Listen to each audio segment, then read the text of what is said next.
A liszthez hozzáadjuk a margarint,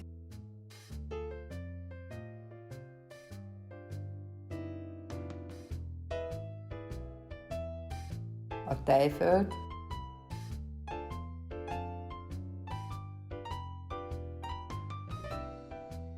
az őrölt köményt, a sót, a szódabikarbonát,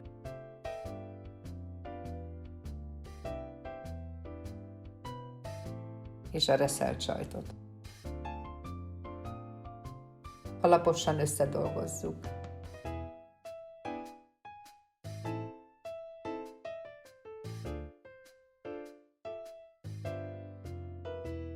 A tésztát meglisztezett gyúrólapon kinyújtjuk, majd szaggatjuk.